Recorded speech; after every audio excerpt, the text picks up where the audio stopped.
오늘 성경의 말씀은 세상 사람들이 말하는 지혜라고 하는 것이 어떤 것인가, 또 하나님께서 말씀하시는 지혜는 어떤 것인가를 우리 한번 생각해 보는 예배를 갖겠습니다.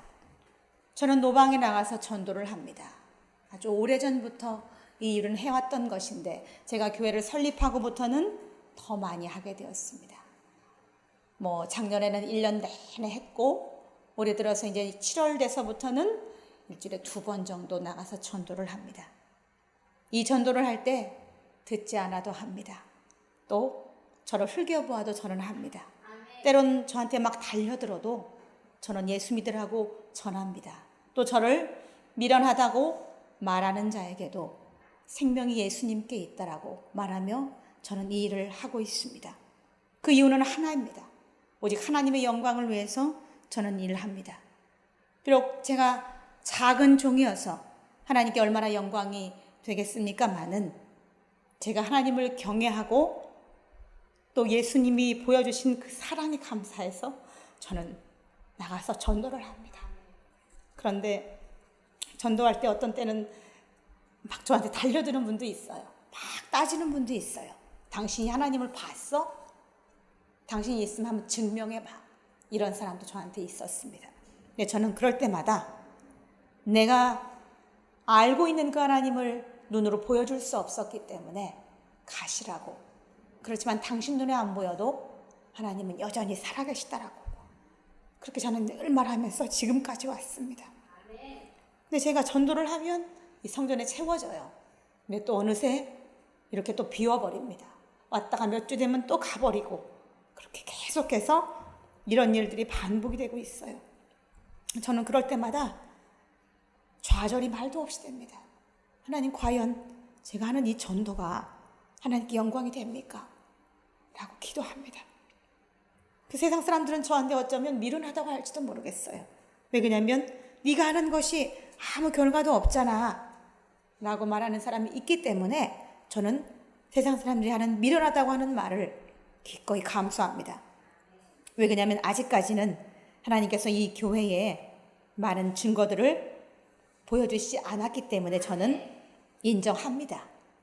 내가 하나님의 지혜로 아직 사람들을 이끌어올 만한 능력이 없다는 걸 저는 인정합니다.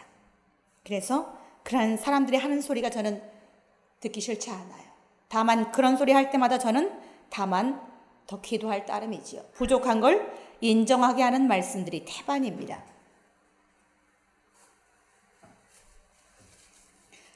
오늘 성경의 이 고린도전서는 로마서부터 빌레몬서까지 사도 바울이라는 사람에 의해서 기록이 되었습니다.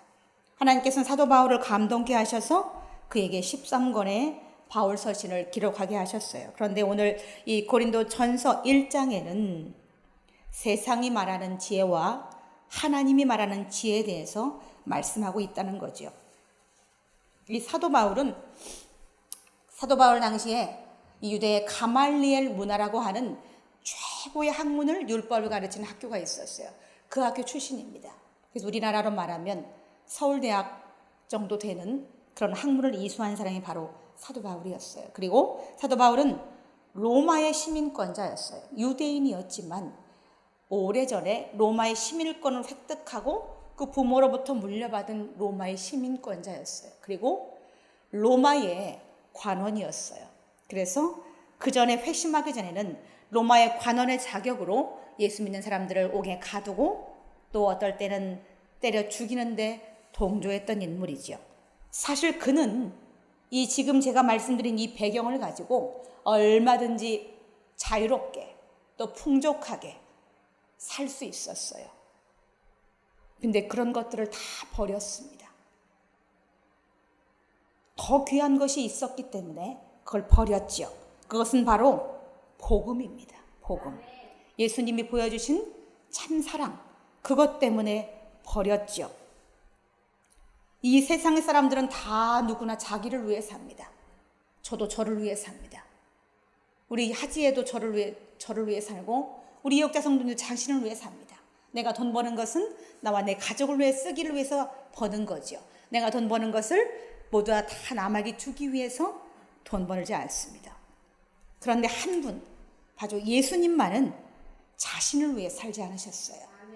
오직 하나님의 영광을 위해서, 하나님께서 만드신 이 땅의 피조물들을 위해서 사셨다는 거죠. 죄로 죽어가는 수많은 영혼들을 살리기 위해서 사셨던 분이 바로 우리 예수님이에요. 그런 예수님을 인해서 사도 바울은 감동하게 됐고, 바울은 드디어 자신을 드리겠노라고 결심하게 되고, 드디어 하나님께서는 그를 복음의 도구로 사용하셨습니다. 오늘 고린도전서 1장 18절의 말씀을 보면 십자가의 도가 멸망하는 자들에게는 미련한 것이나 구원을 받는 우리에게는 하나님의 능력이라 라고 말씀하고 있습니다. 이 십자가의 도가 무엇입니까? 이 십자가의 도는 죽음으로써 보이신 우리 예수님의 사랑을 말하는 겁니다.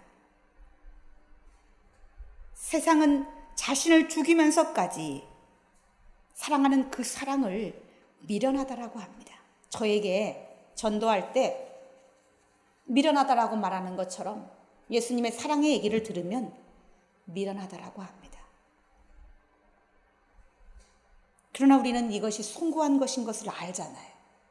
저는 압니다. 여러분도 아실 거라고 생각합니다.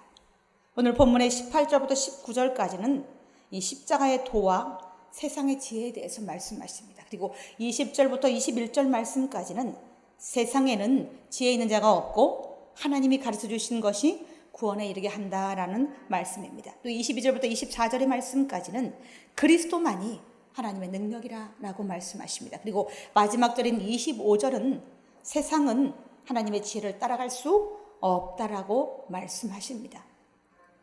세상이 말하는 지혜는 하나님이 말씀하시는 지혜와는 다른 것입니다. 그래서 세상은 하나님의 말씀을 따르는 자들을 미련한 자들이라고 합니다. 전도하는 저를 미련하다라고 합니다. 그리스도인들은 하나님을 닮아서 때론 미련하고 또 모자라기를 자처합니다. 그리고 어떨 때는 참고 견딥니다. 울음뺨을 칠 때에도 맞아줍니다. 모욕을 주어도 참습니다. 왜 그렇게 할까요? 예수님이 그렇게 하셨기 때문에. 그래서 우리는 그걸 보고 듣고 배웠기 때문에, 성경을 통해서 우리는 그렇게 하는 것을 배웠기 때문에 모자라기를 자청하고 뺨을 때려도 기꺼이 맞아준다는 거죠. 예수님도 그렇게 하셨잖아요. 세상의 많은 사람들은 예수님을 미련한 자라고 말했습니다. 예수님 당시 공생애 동안 수많은 사람이 예수님을 죽이려고 달려들었어요. 예수님을 정죄했습니다.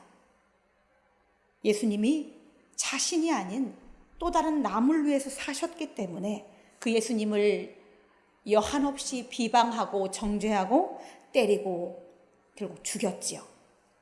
그 미련한 것이 그렇지만 죽은 사람을 살렸어요. 병든 자를 고쳤어요. 귀신 들린 자도 귀신을 내어 쫓아서 온전하게 해주었어요.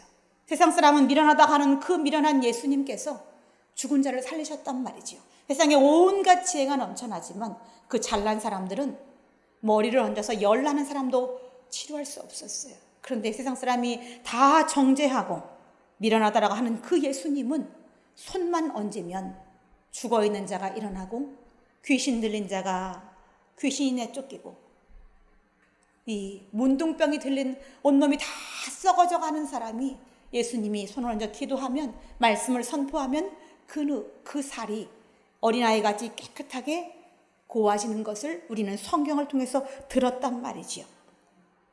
그렇다면 예수님이 미련한 자가 아니라는 증명입니다. 미련한 사람이 어떻게 이런 일을 할 수가 있습니까? 예수님은 미련한 분이 아닙니다. 저 또한 미련한 사람이 절대 아닙니다.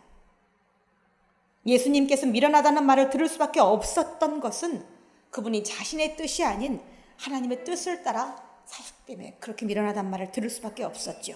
유대에는 율법에 정통한 자들이 많았어요. 평생 성전에서 사는 제사장들이 있었어요.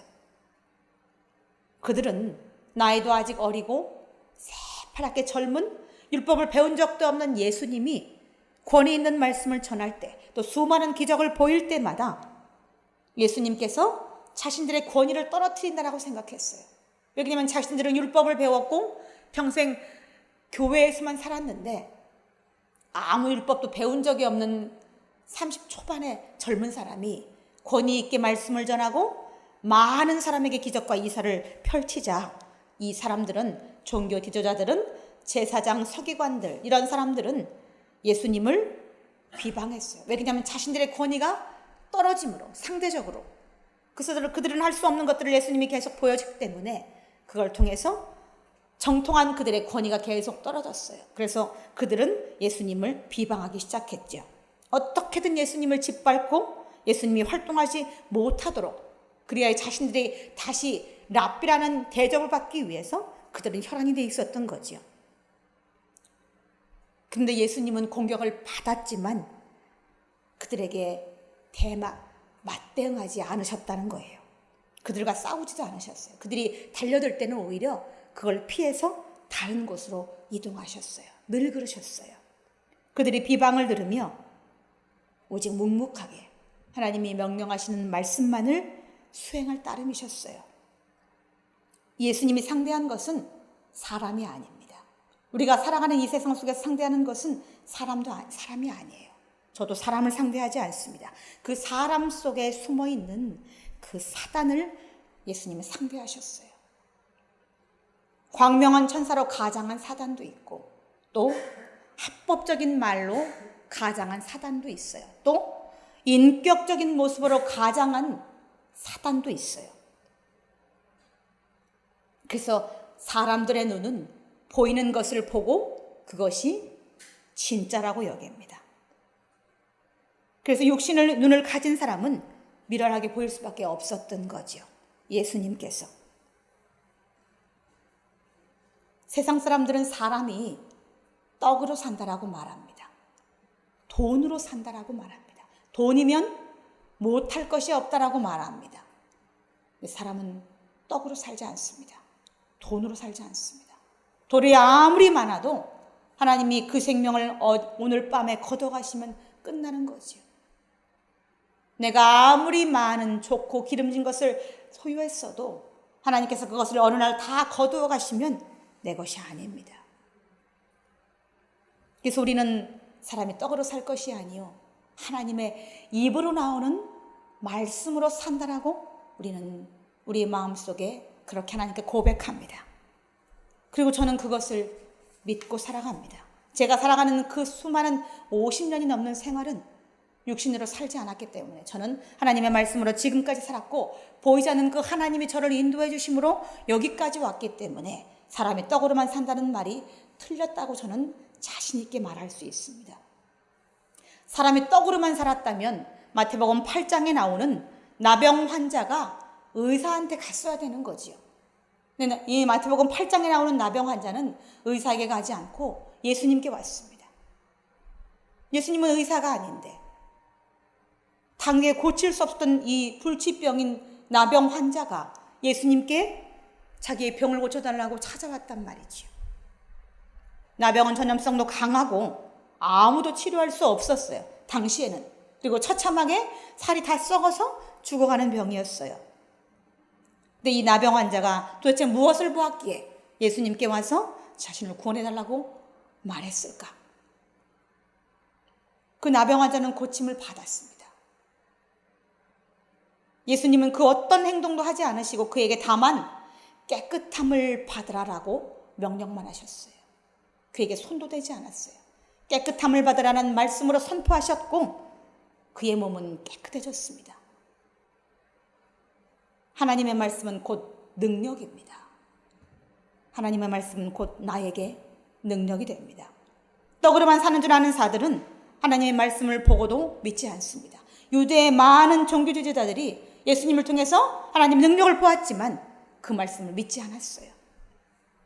사람이 떡으로 사는 것이 아니고 오직 하나님의 말씀으로 사는 줄을 아는 사람들만이 하나님께 영광을 돌릴 수 있습니다. 그래서 십자가의 도는 우리에게 구원을 주시는 하나님의 능력이 됩니다. 우리는 세상의 지혜를 따라가지 않습니다. 하나님이 가르쳐 주시는 지혜를 따라갑니다. 오늘 두 번째 단락으로 넘어가 보면 20절부터 21절 말씀까지를 제가 읽어드리면 지혜 있는 자가 어디 있느냐? 선비가 어디 있느냐? 이 세대의 변론가가 어디 있느냐? 하나님께서 이 세상의 지혜를 미련하게 하신 것이 아니냐? 하나님이 지혜에 있어서는 이 세상이 자기 지혜로 하나님을 알지 못함으로 하나님께서 전도에 미련한 것으로 믿는 자들을 구원하시기를 기뻐하셨도다. 전도가 미련하다고 말하지만 그 전도에 미련한 것으로 죄인된 인간들이 구원을 받는다는 거지요. 세상의 지혜는 하나님이 가르쳐 주신 지혜와는 다른 겁니다. 세상의 지혜는 인간을 구원에 이르게 할 수 없습니다. 그러나 하나님이 주시는 지혜는 사람을 구원에 이르게 합니다. 세상에는 온갖 지혜와 지식이 넘쳐납니다. 중국에는 채근담이라고 하는 이 지혜서가 있어요. 유대인들에게는 탈무드라고 하는 지혜서가 있습니다. 그리고 이 세상엔 서점에 지혜서들이 넘쳐납니다. 수십만 장의 책들이 나와 있어요. 근데 그 중에 유대인의 이 탈무드라고 하는 이 지혜서는 유대인들의 삶의 지혜를 담고 있지만, 그리고 유대인들의 삶과 뗄래야 뗄 수 없는 것이 바로 탈무드이지만, 그 책 속에는 수천 년의 이스라엘의 지혜가 들어있지만 거기에는 하나님이 없습니다. 지혜만 들어있어요. 세상 사는 지혜만 이 탈무드에는 들어있습니다. 이 세상을 떠난 후에도 지혜에 대해서 말하고 있지 않습니다. 하나님이 주신 지혜는 이 세상의 지혜로는 말할 수 없는 것들이 태반입니다. 이 세상에도, 이 세상을 떠나서도 우리는 창조주 하나님의 인도를 받습니다. 우리가 이 세상에 올 때에도 하나님께서 인도하심으로 우리 세상에 왔고, 우리가 이 세상을 떠날 때에도 하나님의 인도하심으로 이 세상을 떠나갑니다. 근데 그 하나님에 대해서 이 유대인의 탈무드는 말하고 있지 않다는 겁니다. 우리는 하나님의 영원한 시간 속에 살아갑니다. 그리고 우리는 하나님의 계획과 경륜 속에 한 정점만을 살아갑니다. 우리는 영원한 시간을 살아갑니다. 근데 세상의 지혜는 이 한순간의 인생을 위해서 지혜를 말합니다. 근데 그 지혜가 크면 얼마나 크겠어요? 세상이 가르치는 지혜는 인간을 유한한 한계 속으로 몰아넣습니다. 유한한 시간 속에 갇히게 합니다. 그런데 우리는 무한한 시간을 살아가고 있다는 거예요. 우리가 이 세상에서 생명이 닿으면 끝이라고요? 끝나지 않습니다. 우리의 육은 죽었을지라도 우리의 영은 영원히 존재합니다. 우리가 어디에 존재하는가만 다를 뿐이지 우리는 영원한 무한한 시간을 살아간다는 거죠. 그런데 세상의 지혜는 이 한 정점에 머물러 있게 합니다. 그래서 세상 속엔 지혜 있는 자가 없습니다. 세상에 속에 있는 지혜는 참 지혜가 아닙니다. 이 사자성어에 도낀객긴이라는 말이 있습니다. 이 말은 다 거기서 거기란 얘기지요. 도토리 키재기, 난쟁이 키재기라는 말이지요. 무한한 시간을 살아가는 이 지혜는 사람에게 배울 수 없습니다. 우리는 하나님께 구원에 이르는 참 지혜를 배웁니다. 이 성경을 통해서, 오늘 고린도전서 1장의 말씀을 통해서 참 지혜를 배운다는 거예요. 요한복음 3장에 보면 니고데모라고 하는 이 율법학자가 나옵니다. 그는 부유한 사람이었어요. 산헤드린 공회원이었어요. 율법을 가르치는 학자였어요. 그런데 그가 그 심령 속에 늘 채워지지 않은 갈급함이 있었어요. 우리 안혜경 권사님이 늘 마음속에 갈급함이 있는 것처럼 그렇게 채워지지 않는 갈급함이 있었어요. 그래서 어느 날 니고데모는 밤에 은밀한 시간에 예수님을 찾아갑니다. 예수님을 찾아가면 안 되는 사람이었어요. 산헤드린 공회원이었고 이 사람은 율법학자였기 때문에 그 모든 산헤드린 공회원 율법학자들이 예수님을 공격하는 시기였기 때문에 찾아갈 수 없었어요. 그래서 다들 자는 깊은 밤에 예수님을 찾아갔어요. 이 니고데모는 그가 만나는 사람들은 땅의 일도 하늘의 일도 모르는 사람들이었어요. 니고데모도 자신의 일도 모릅니다. 자신이 언제 죽을지, 자신에게 어떤 일이 닥칠지 그도 몰랐지요. 그들이 가르치는 율법이나 지혜는 그들의 영혼에 만족을 줄 수 없었다는 겁니다. 그래서 니고데모는 정말 용기를 내서 밤에 몰래 예수님을 찾아갔습니다. 그는 세상 속에서, 사람들 속에서 소망을 볼 수 없었기 때문에 예수님을 찾아갔지요. 그가 가르치는 율법의 말씀이 늘 공허하게 자기에게 돌아왔어요. 그 어떤 말씀을 자신이 가르치면서도 그 속에서 자기는 만족함을 얻지 못했던 거예요. 위선과 거짓으로 가득한 율법 학자들, 대제사장들, 서기관들을 보면서 니고데모는 만족할 수 없었어요. 그래서 니고데모가 찾아갔을 때에 예수님께서는 그에게 물과 성령으로 거듭나지 아니하면 하나님의 나라에 들어갈 수 없다라고 말씀하십니다. 물과 성령으로 거듭나지 아니하면 결코 하나님 나라에 들어갈 수 없다. 이 물과 성령으로 거듭나는 것이 도대체 무엇이길래 하나님 나라에 들어갈 수 없다라고 말할까요? 이 니고데모는 하나님 나라에 들어가기를 원하는 사람이었어요. 그런데 그 마음속에 갈급함이 있었고 어떻게 들어가는지를 알 수 없었어요. 그래서 예수님을 찾아갔던 거예요. 예수님께서는 물과 성령으로 거듭나야지만 그 하나님을 만날 수 있다라고 말해 주셨어요. 이 물은 씻는 것입니다. 우리가 손을 씻을 때 물로 씻습니다. 기름으로 씻으면 안 씻어져요. 세제로도 씻을 수 없습니다. 세제로 씻은다면 꼭 물로 헹궈내야지만 씻어집니다. 그래서 이 물은 씻는 것을 의미합니다. 우리의 육신도 씻지만 이건 사실 영적으로 우리의 죄악을 씻는 그런 것을 의미해서 물이라고 말씀하셨어요. 이 성령은 거듭나는 것을 얘기하는 겁니다. 다시 생명이 다시 싹 틔워지는 것을 성령이라고 말씀하셨어요. 그래서 물과 성령으로 거듭나야지만 하나님을 만날 수 있고 하나님의 나라에 들어갈 수 있다라는 그 정석의 말씀을 니고데모에게 예수님은 해주셨던 거죠. 우리의 죄는 물로 씻어질 수 없습니다.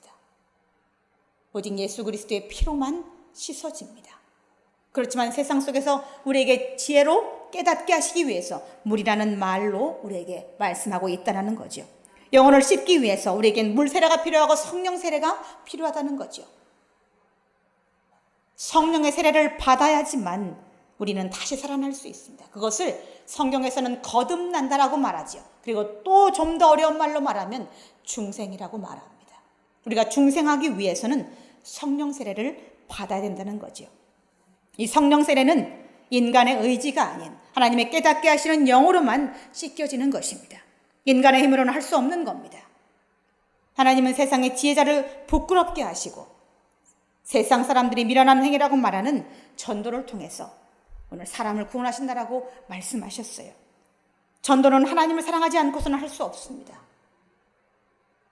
하나님을 사랑하는 마음이 있기 때문에 뜨거운 여름에도 또 추운 영하 16도, 10도 되는 겨울에도 나가서 전도할 수 있는 거지요. 예수 믿으십시오라는 이 말이 사람을 변화시켜줄 수 없어요. 이 말은 변화시켜줄 수 없어요. 결코. 그런데 예수 믿으십시오라는 말을 들을 때 그 영혼을 하나님이 터치하시면 그것은 변화로 전환될 수 있다는 거죠. 그리고 우리가 하는 전도는 우리가 하는 것이 아니요 내 안에 계신 성령께서 그 사람을 깨닫게 하셔야지만 가능하다는 거죠. 그렇지만 하나님께서 우리를 도구로 사용하십니다. 당신이 직접 오셔서 예수 믿으라고 하지 않으신다는 거죠. 우리를 통해서 당신을 나타내신다는 거죠. 내가 전도할 때 하나님께서 나를 통해서 하나님 당신을 세상 사람에게 보이시는 것이 바로 예수 믿으십시오라는 그런 단어인 거죠. 근데 세상 사람들은 그것을 몰라요. 너나 잘 믿으라고 합니다. 예수 믿는 것들 하나 본받을 게 없다라고 말합니다. 세상의 지혜와 판단과 기준으로 전도하는 사람을 폄하합니다. 물론 세상 사람 속에 살아가는 그리스도인들이 본의 안 되는 사람이 많아서 우리가 그런 욕도 먹는 거겠죠. 그래서 저는 기꺼이 감수하지만 그런 세상적인 판단의 기준으로 예수 믿으라고 하는 말을 폄하할 수 없다는 겁니다. 미련하면 또 좀 어떻습니까? 하나님 미련한 자 기뻐하십니다. 야가 빠진 자보다 머리 매일마다 굴리는 그런 사람보다 좀 미련한 사람을 하나님 기뻐하십니다. 그들은 우리를 미련하다고 하지만 그들이 우리를 미련하다고 하는 이유는 합당한 겁니다. 왜 그러냐면 그들은 전도를 해본 적이 없기 때문에 미련하다고 말하는 게 당연한 거예요. 그런 경험을 해본 적이 없어요. 하나님을 만나보지 않은 사람이 어떻게 하나님을 알 수가 있겠어요. 우리는 하나님을 만나봤기 때문에 이 미련한 것이 미련하지 않다는 것을 알지만 전도해 본 적이 없고 하나님을 만나본지 않은 사람은 우리는 미련하다고 하는 거예요. 경험해보지 못했기 때문에 그들의 입장에서는 그것이 합당한 거죠. 그래서 우리는 그들을 성전으로 끌어들이려고 노력합니다. 끌어들여서 미련한 그 영이 깨어나기를 원해서 우리는 그들을 성전으로 인도하고자 노력한다는 거죠. 그들이 모르기 때문에, 그들이 알게 하기 위해서, 그들의 닫혀진 눈을 열어주기 위해서 하나님께서 우리를 성전의 도구로 사용하신다는 거죠. 하나님의 지혜는 인간들이 자기의 지혜로 깨달을 수 없습니다. 하나님이 깨닫게 하셔야지만 깨달을 수 있어요. 사도 바울은 그것을 깨달았기에 그의 삶이 고난의 연속이었지만 기뻐할 수 있었어요. 기꺼이 자신을 내어드릴 수 있었어요. 영혼 깊은 곳에서 성령의 인도하심과 조명하심이 늘 있었기 때문에 자비량으로 선교하면서도 자족할 수 있었어요. 늘 감사할 수 있었어요. 감사하라, 기뻐하라. 그렇게 말하는 사람이 바로 사도 바울이었으니까. 이 사람은요, 질병을 치료해주면 신실할 것 같아요. 기도할 때는 그래요. 막 내가 아플 때는 하나님, 내 병 치료해 주시면 제가 하나님 앞에 정말 정직하게 살겠습니다. 막 기도해요. 그런데 하나님께서 그 기도를 들으시면 하나님을 떠나가요. 교회를 떠나가요. 아예 저 밖으로 나가버려요. 그런 사람이 대반입니다. 저는 그런 사람 정말 너무 많이 보았습니다. 기도할 때 정말 세상에 간절하게 기도하는데 기도가 끝나고 응답을 받으면 성전에 없어요, 그 사람이. 그래서 어떨 때는 기도 응답 안 해주시는 게 은혜예요. 기도 응답하면 타락해버려요. 부패해버려요. 그래서 어떨 때는 하나님께서 기도 응답하지 않을 때가 있어요. 사도 바울에게도 하나님께서 자기의 지병이 있었어요. 성경은 그것을 무엇이라고 확실히 말하고 있지만 안질일 수도 있고 간질일 수도 있고 여러 가지 여타의 질병을 우리는 추정할 수 있지만 사도 바울에게는 분명한 것이 아주 힘들게 하는 지병이 있었어요. 그래서 하나님께 3번 기도했어요. 아주 간절하게. 하나님, 이 질병을 치료해 주십시오. 그랬더니 하나님께서 말씀하시기를 내 은혜가 너에게 족하다라고 말씀하셨어요. 너 지금 있는 그대로 충분하다라고 말씀하셨어요. 왜 그렇게 말씀하신 줄 아세요? 사도 바울은 그것 때문에 무척 힘들었어요. 근데 하나님께서는 내가 준 은혜가 너에게 족하다라고 말씀하신 것은 하나님을 의지하게 하기 위한 방편이셨던 거예요. 그가 육신이 만족함을 누림으로 인해서 하나님의 이 의지하는 그 의존도가 떨어질 수 있었기 때문에 하나님께서는 그에게 조금의 질병을 남겨주어서 하나님을 철저하게 의지하도록 하셨다는 겁니다.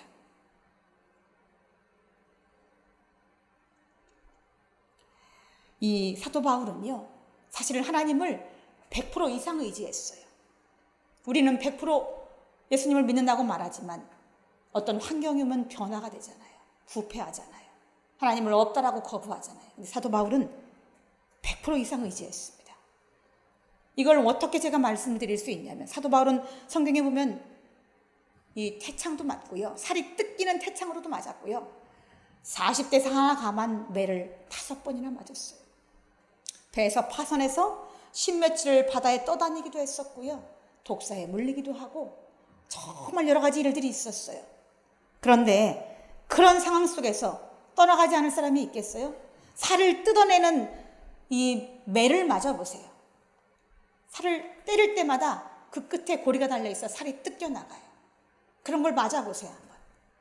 과연 그가 하나님을 부인하지 않을 수 있겠는가? 근데 그런 환경 속에서 더욱 하나님을 붙잡았던 것이 사도 바울이었던 거예요. 사도 바울은 자신의 의지보다 자신이 갖고 있는 그 믿음 이상으로 하나님을 의지했다는 거예요. 내 은혜가 너에게 족하다라는 말씀을 하신 것은 하나님을 철저하게 의지하게 하기 위한 하나님의 은혜였던 거예요. 그래서 사도 바울은 나의 나된 것은 하나님의 은혜라고 고백합니다.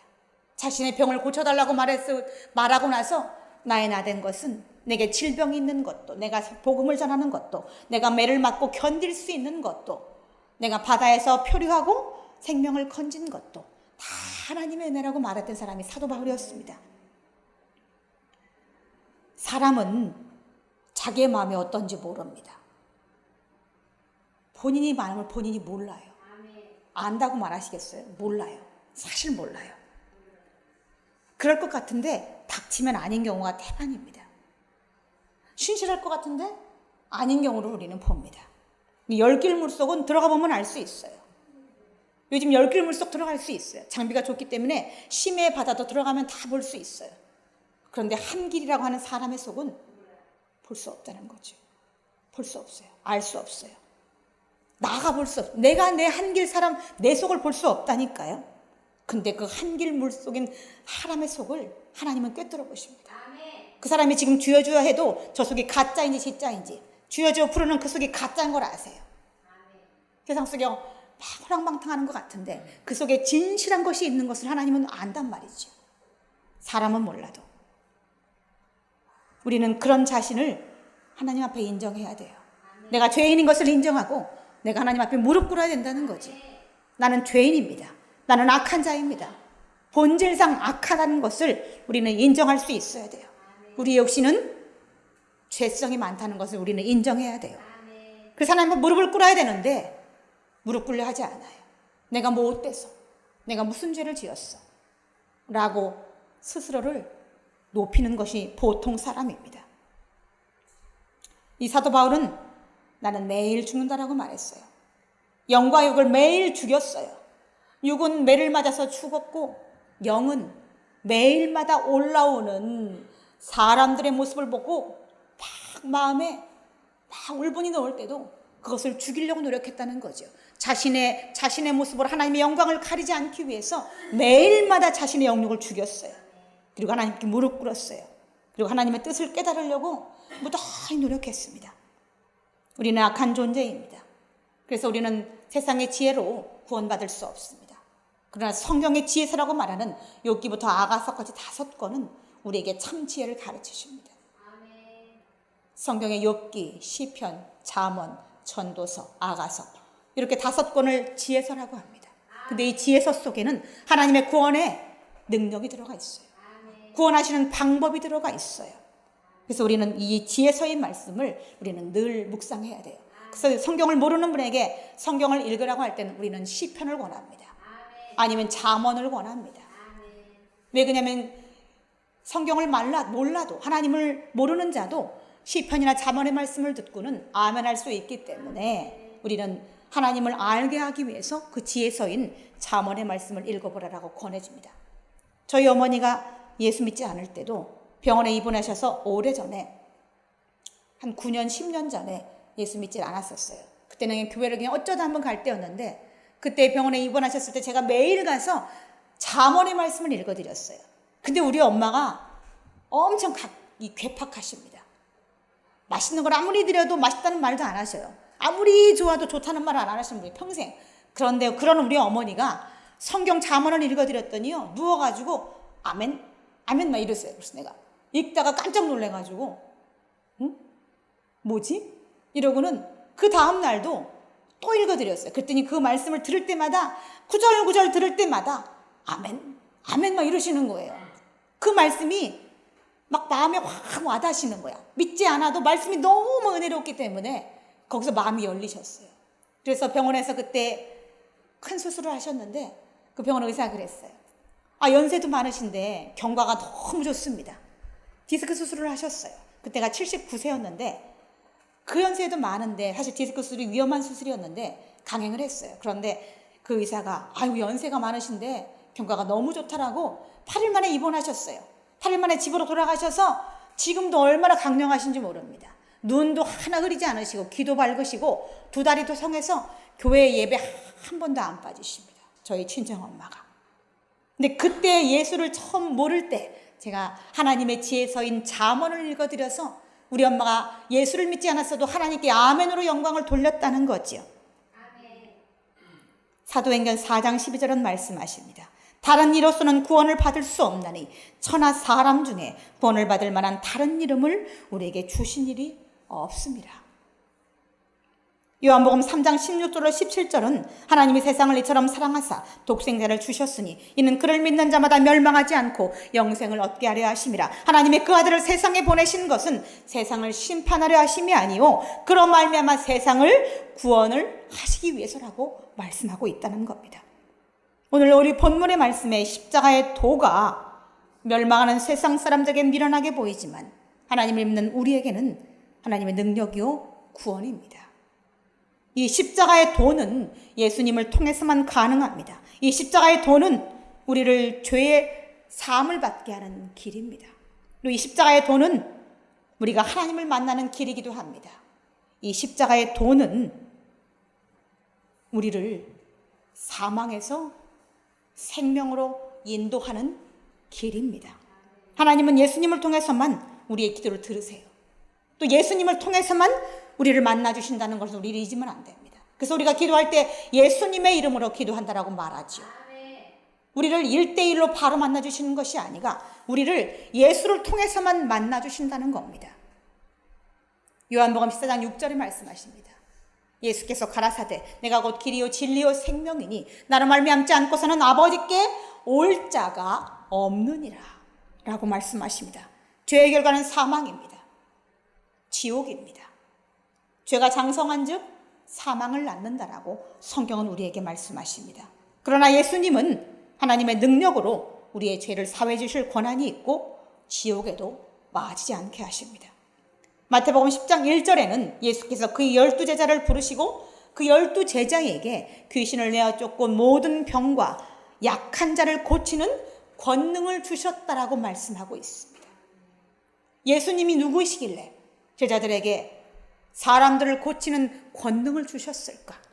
그것은 예수 그리스도를 통해서만 우리에게 하나님의 능력이 임하고 우리는 능력을 행할 수 있기 때문에 그렇습니다. 오늘 25절의 마지막 절을 보면 25절은 이렇게 말씀하십니다.